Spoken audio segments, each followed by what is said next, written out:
plus sànq ci panier de la ménagère Lamine Ba la moom moo jiite nekk coordonnateur Podor va mal Pierre-Edouard Faye vient de nous rejoindre sur le plateau ñoom ñaar ñooy sekk waxtaan bi Pierre maa ngi lay nuyu. maa ngi lay fay Aïcha di nuyu Salma. ak ñaar ñi ma fekk ci plateau bi monsieur Sow. ak Lamine Ba comme ni nga ko waxee moom mooy coordonnateur Podor va mal dinañu wax est-ce que Podor va mal wala va bien. wala est-ce que mouvement bi da ngeen koy dina évoluer ba tour bi changer voilà loolu yëpp dinañ ci waxtaan Aïcha. alors en attendant Pierre xanaa bi mooy ultime bi maanaam benn numéro ci semaine bi moo tax nga sañ Pierre day sañ ci chaque jour nag. vraiment loolu du information. borom pour du lakk tontu nañu ma tey moom da ngaa yokk xar bi kanam kii day dóor am na lu mu bëgg. kii ni mu baaxee xam nga Pierre. am na lu mu def xam naa. na lu mu def de waaw si yow ma bàyyi la ak sa invité kon. Lamine maa ngi lay nuyuwaat. dina fay. Podor va mal léegi wala Podor va bien. Malheureusement Podor va mal toujours mal parce que on aurait souhaité comme ni ma la ko waxee woon 10 ans après ou 15 ans après que ñu bañ a waxati toogati fii di wax Podor va mal quoi. mais malheureusement c'est de mal en pis quoi. malgré les quelques réalisations du gouvernement quand même le Podor va mal. mais bu ñu déggee ngay wax loolu daf ñu jaaxal bu ñu xoolee autorités yi ministre DG PCA. député ñi nekk ci gouvernement bi dëkk Podor. fekk baax Podor lan lañ defal Podor finalement. c'est la grande question malheureusement Pierre. parce que xam nga jooy naa ko fi keroog suñu émission bu ñu mujj def. si on vous dit que Podor fi ñuy wax nii tey ñu ngi jooy scanner jusqu'à présent. on nous aurait dit que le président du conseil économique et social Abdoulaye Daouda nous a offert un scanner mais depuis 7 mois on court derrière un scanner bu ñu gisul. jusqu'au moment où nous parlons lay continuer def ay évacuation sur Ourossogui à 400 kilomètres aller-retour. vendredi passé le ambulancier bi mujj def évacuation malade ki nekk ci hôpital ñu jël ko dugal ko ci ambulance yóbbu ko 400 kilomètres mu def radio scanner ñu delloosi ko ci misaal mooy lu Podor di dund sur le plan sanitaire di misaal ñu xëyoon ñu ne Dakar désormais kuy def radio scanner dañ lay yóbbu ba Kaolack nga def radio scanner ñu delloosi la Podor ñu delloosi la Dakar c'est ça un peu muy misaal bi paradoxe boobu la ñu mënul comprendre pendant fi ñuy waxee ñu ngi jooy problème scanner amuñu scanner ñëwul pendant ce temps les responsables politiques ñu ngi convoqué assemblée générale pour préparer ay match nawetaan. loolu mooy seen priorité ñoom c'est ça loolu mooy seen priorité. fi may waxee ni tey le ministre de l'éducation nationale a convoqué une assemblée générale de Benno Bokk Yaakaar pour préparer éventuellement arrivée premier ministre pour une finale nawetaan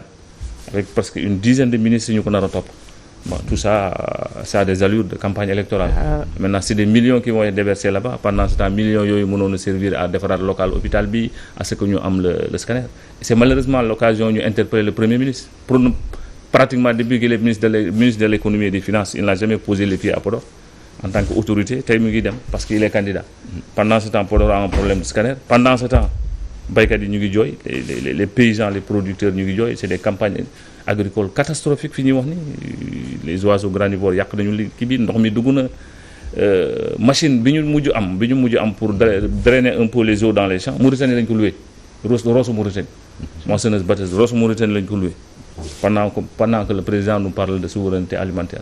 c'est ça un peu le tableau clinique du département de Podor Pierre. premier ministre mi ngi fay waaj a ñëw comme ni nga ko waxee est-ce que yéen Podor va mal da ngeen koy réserver benn accueil bu particulier wala. absolument cette fois-ci quand même vraiment dinañu dégg on n'a jamais voulu verser dans les contestations de rue comme ci comme ça mais cette fois-ci quand même à notre manière le premier ministre va nous entendre. lu ngeen fas yéene def. ben là on préfère garder nos stratégies mais quand même on va lui yéen saboter visite bi wala. non on va lui réserver quand même un accueil pour que mu xam ni Podor va mal quand même que pendant que ñu ngi dem nawetaan pendant que ñu ngi dem accompagné par des dizaines de ministres que pendant Podor a besoin de scanner pendant ce temps les producteurs yi nekk Ndioum yi nekk Aéré yi nekk dans l'île à Morphil ont besoin d'être accompagnés ils ont besoin de financement ils ont besoin de matériel agricole fi ñuy wax nii malheureusement en pleine campagne électorale un ministre de l'agriculture qui démissionne donc des paysans laissés à eux-mêmes c'est ça un peu la triste réalité Pierre ça fait mal au cœur vraiment di ko ça fait mal au cœur mais seen mouvement bi ngeen ko créé il y a cela 10 ans da ngeen actifoon Lamine di dem ci plateau yi di def ay série de manifestations di créer événement mais da ngeen jékki-jékki rek nekk en hibernation complètement kenn gisatu leen fenn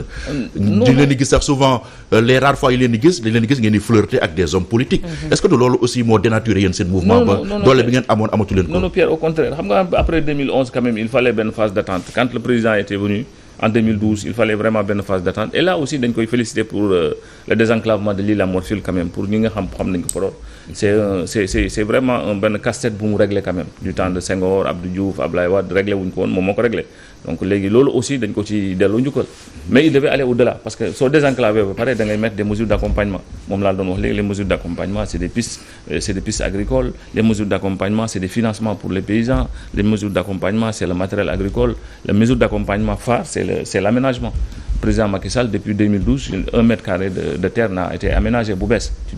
pour une vallée qui compte presque 140 000 hectares donc c'est ça un peu le problème et pendant ce temps si nous mettrons la volonté mettrons les moyens qu'il fallait on peut régler trois questions fondamentales la question de la souveraineté alimentaire malheureusement au moment où Podor au moment où Boubé Niandane ñu ngi produire en excédent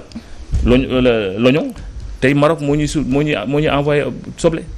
Pendant ce temps su demee buubee soble baa ngi yàqu parce que amuñu des unités de conservation. Le ministre le ministre porte-parole Abdou Karim Fofana l'a reconnu à travers une émission mu ni leur problème tey c'est des unités de conservation et mu ni c'est les privés qui devaient le faire état bi accompagner leen. mais Lamine jafe-jafe yooyu mi ngi Podor depuis 10 ans mais yéen da ngeen toogoon defatu leen dara finalement. non au contraire da ngeen doon politique gis nañu ngeen doon affiché wu di joxe ay consignes de vote pour Racine Sy à l'époque. non xam nga déjà foofu souvent les gens font une erreur xam nga 2014 bi ñuy dem élection locale c'était devant vous. 2014 c'est que ñun dañoo amoon benn posture bi ñu amoon mooy soit tu es observateur soit yow nga participer ci jàppoon nañu ñun suñu xalaat suñu posture dañoo war a mën a dugg ci biir pour mën a changer les choses parce que soo duggul dans un conseil municipal peut-être aussi doo mën a am l'influence pour mën a changer le cours des choses et c'était la raison pour laquelle ñu souhaité woon nekk candidat dans certaines localités et dans certaines localités on avait accompagné des candidats man personnellement j'avais accompagné la candidature de Racine dans la commune de Podor. Il y avait d'autres aussi membres xam nga dans d'autres communes qui étaient candidats dans d'autres communes quoi moi je l'avais accompagné parce que jàppoon naa ne Aïssata a fini de montrer que parrainait pour la commune Podor def na li mu waroon mun elle a montré ses limites il fallait que ñu changer un peu. pour que ce mouvement garde woon indépendance am. est-ce que c'était une bonne idée ngeen di dugg ci politique di jàppale politiciens non du woon politique c'est-à-dire que c'était une d'ailleurs Racine bi muy dem élection locale c'était pas label ou Benno Bokk Yaakaar c'était label d'une coalition citoyenne où on pouvait retrouver Podor Bamal on pouvait retrouver Podor émergent c'est-à-dire c'était ça c'était des citoyens ñoo dajale woon ñu créer cette coalition c'était pas Benno Bokk Yaakaar c'était pas APR c'était pas PDS mais c'était une coalition boo xam ne c'est à la limite des citoyens ñoo jógoon porter sa candidature en tant que homme d'affaires parce que jàppoon nañu ñun c'est un homme d'affaires jàppoon nañu c'est quelqu'un qui pouvait vraiment être utile à la commune de Podor ñu accompagner en 2014 mais loolu terewuñu woon garder suñu autonomie ba fii on garde notre autonomie on garde vraiment notre vision des choses et qui waajul crédit mouvement. Non au contraire parce que ñun quand il s'agit de faire des choses positives on c'est comme par exemple tey Pierre su poser un acte positif aussi dañ ko ci tàccu dañ ko ci remercier dañ ko ci féliciter parce que il faut pas aussi être nihiliste dans la vie quand quelqu'un pose des actes positifs il faut l'encourager c'est comme suñu papa rek ci biir kër soo joxee dépense da nga ko war a def mais baax na aussi léeg-léeg même soo joxee dépense ñun la waaw góor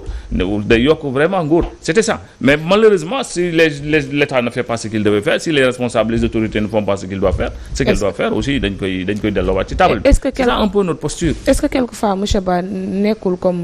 li ko gars yi di waxee lépp ma ca dama ciy xëpp suuf et comme Pierre l'a tantôt annoncé à Podor manqué wuñu foofu ñoo xam ne nii mën nañoo matal yenn yi parce que ci instance de décision yi la ñu nekk ay maires ay députés ay ministres yëpp nga fa ay DG et tout donc je pense que foofu noonu pour lijjanti ko day nekk problème mais est-ce que du peut-être comme yenn ci organisation yeneen yi gis nañ fi Fouta Tampi bi ñu leen woowee xaw leen sexal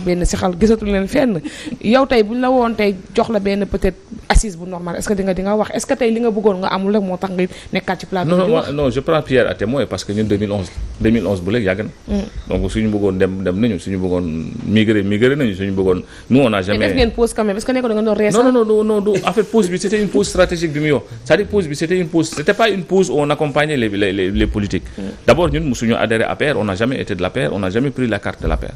musul am li ma lay wax nii c'est des responsables de l'APR qui sont là-bas ñoom ñooy def li ñuy def nii moo tax ñuy kaas maintenant loolu ça veut dire ñun. mais mbaa ngeen nekk mouvement yooyu nga xam ne balaa ngeen di jóg rek ay élections jub. non au contraire 2011 nga fi wax ak 2023. ñaar yëpp ay pré kii la xam nga non 2011 le Podor va mal judd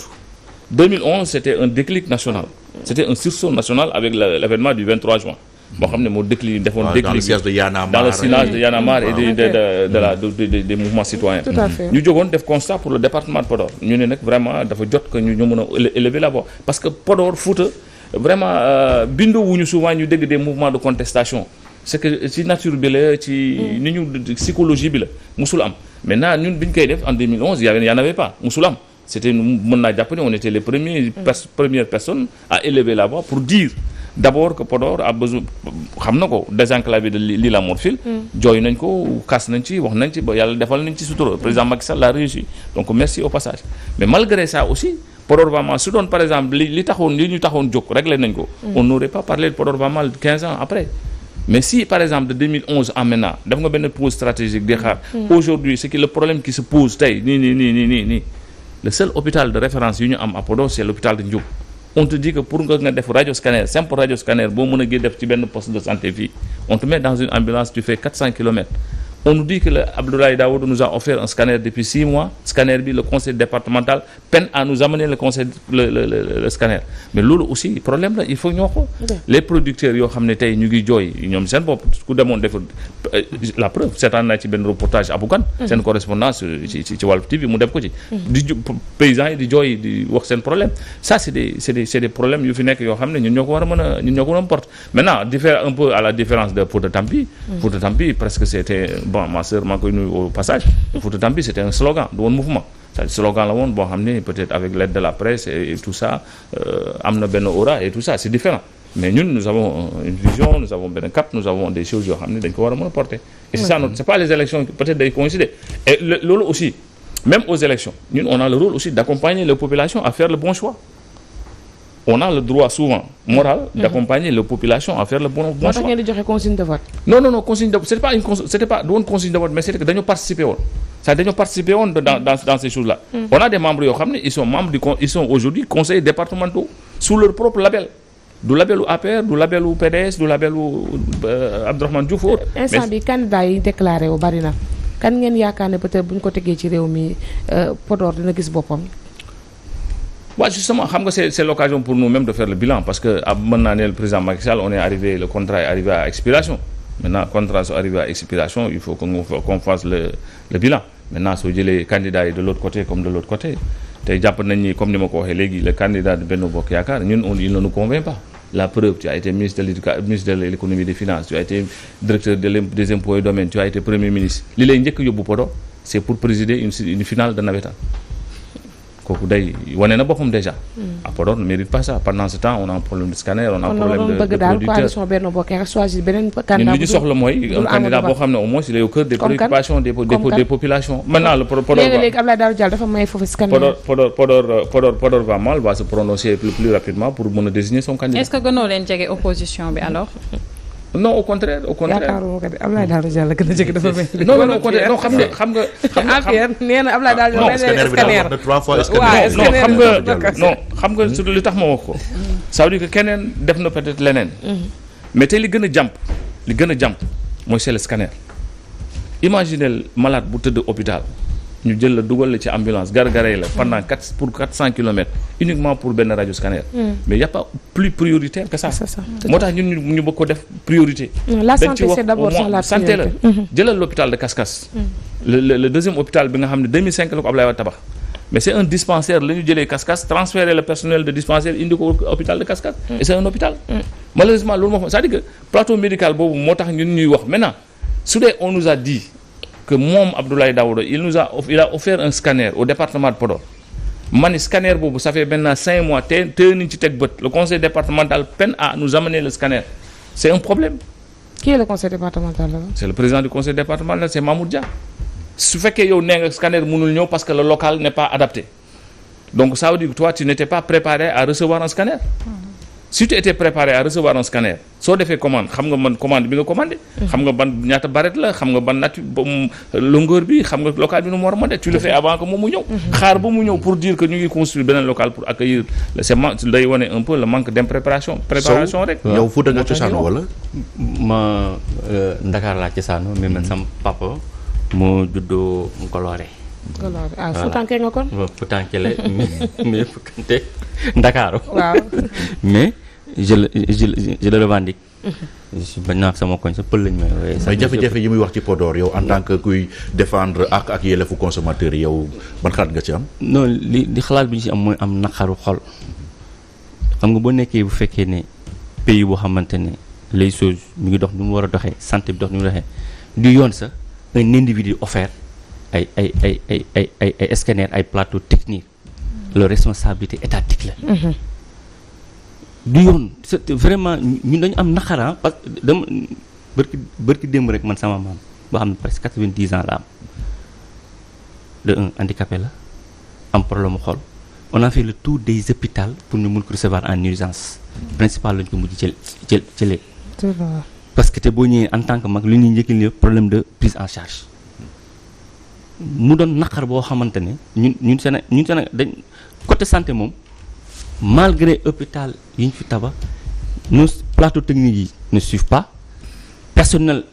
qualifié yi ne suivent pas parce que scanner yenn certains plateaux techniques yi il faut que am personnel bu qualifié bu ko mën a yor boo fi indee yenn matériels yi te amoo personne qualifiée bu mën a yor loolu nit ñi duñ ko mën a jëriñoo dafay yàqu ñun naqar lañ ci am parce que ñun ñu ngi ci yenn certains conseils d'administration yi problème yooyu yëpp dañ koy relever bu ñu ñëwee ci conseil d'administration yi teg ko ci ñoom ñuy nekk foofu noonu directeurs yi seeni problème mooy que hiérarchiquement am na ñoo xam ne mënuñ ko def tant que ci niveau ci kaw joxuñ leen autorisation pour ñu def ko moo tax problème daal am na daal secteur yëpp. waaw Lamine ci wàllum jeunes yi nag jeune Podor parce que actualité bi jamono ji mooy émigration clandestine bi ndaw yi di jël gaal yi di dem Europe ñu ci bëri di ci ñàkk seen bakkan est-ce que am na ay ndaw Podor yu bokk ci loolu. mais pratiquement sax fa dafa bëri c'est-à-dire que les gens ont tendance di focaliser souvent ci régions yi rek mais ci département yi bëri na et loolu yëpp li ko waral mooy li ma la wax léegi rek c'est un manque d'espoir.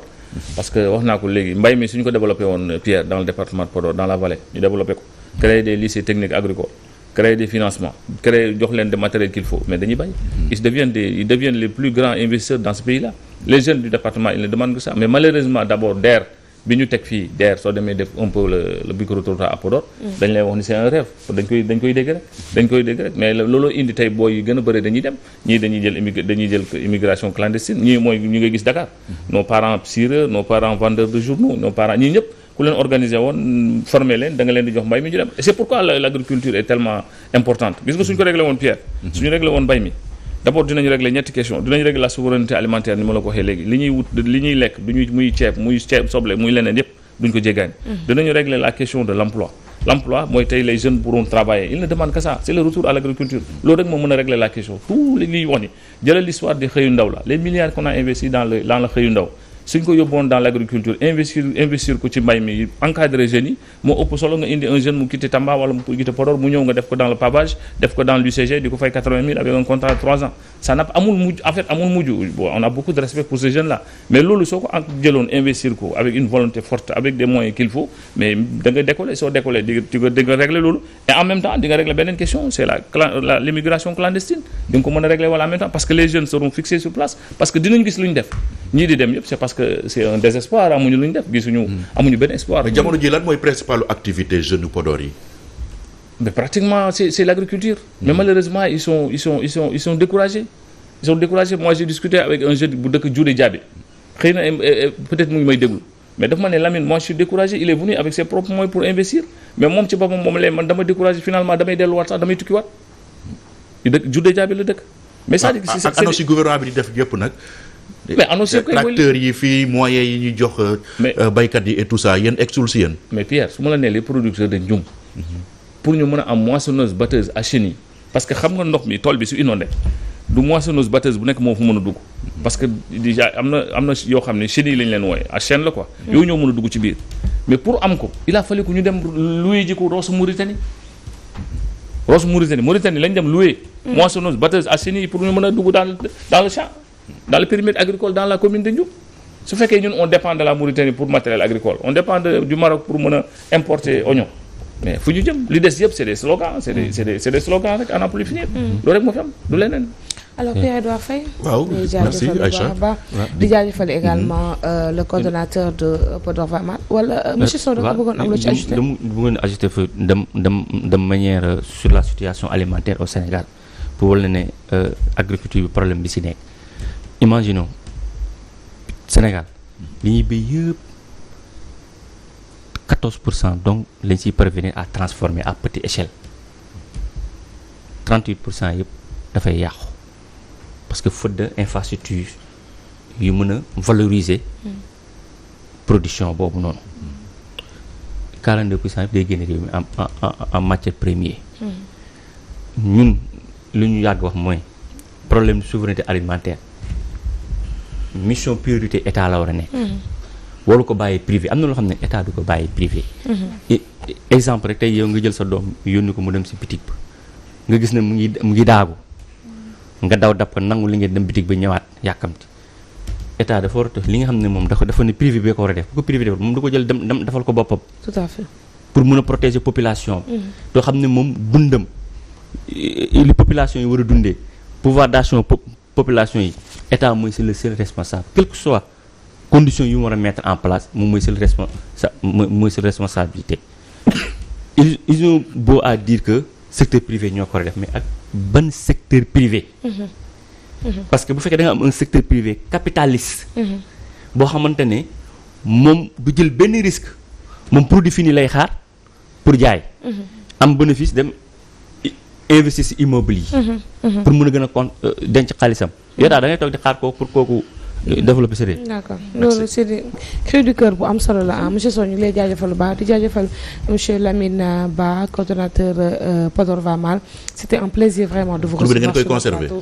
Comment turu Podor Va Mal. non mais justement moom laa fi ñëwee moom la ñu conservé. bon fi may terminer peut-être après avoir remercié leen c'est de lancer un appel à la jeunesse de Podor. Ouais. que ñu xam ne si le premier ministre doit venir à Podor rien que pour présider une finale. que jeunes yi nañu conscient xam seen bopp. les gens vont être mobilisés à coups de millions. à coup de t-shirt à coup de sandwich alors que loolu dépassé nañ ko tey. à l'image du pays les jeunes sont réveillés les jeunes sont conscients maintenant. ñoom it nañu dugg dans ce sillage ñoo xam ne ce pays là c'est les jeunes qui doivent le faire c'est nous qui devons le faire. sonkoriser. final bi. nee na dévoiler stratégie yow tamit nag Pierre. non pas sonkoriser parce que nous ne sommes pas de Pastef nous ne sommes pas de Sonko. vraiment ñu ngi koy ñaanal au passage aussi di ko ñaanal vraiment fi bu nekk yàlla atte ko ak ñeneen ñu àndal ñu fa nekkal ñëpp. et di ñaan aussi peut-être pour terminer vraiment des élections inclusives au président de la République à l'état du Sénégal même su fekkee final lay dem de ñaan moom am na fit de à ce que tout le monde puisse participer aux élections et tout ça donc moom laa wax nag sànq les jeunes doivent être conscients par rapport à ça. Effectivement. final ngay ñëw le 30 il paraît le 30 septembre à Ndioum pour présider une finale comme ce qui s'est passé ak lancement à Kaffrine rek donc non ça fait mal quoi parce que quand un premier ministre se déplace avec une kyrielle de ministres uniquement pour venir présider une finale pendant ce temps baykat yaa ngi jooy problème scanner bi problème xale yi donc c'est un peu mënoo ko imaginer c'est paradoxal période ñu ngi lay jaajëfal bu baax a baax los doon rendez-vous prochainement voilà après Gamou jaajëfal bu baax a baax Pierre-Edouard Faye c'était lui pour la coordination et la réalisation de cette émission présentée avec un immense plaisir merci à toute l'équipe technique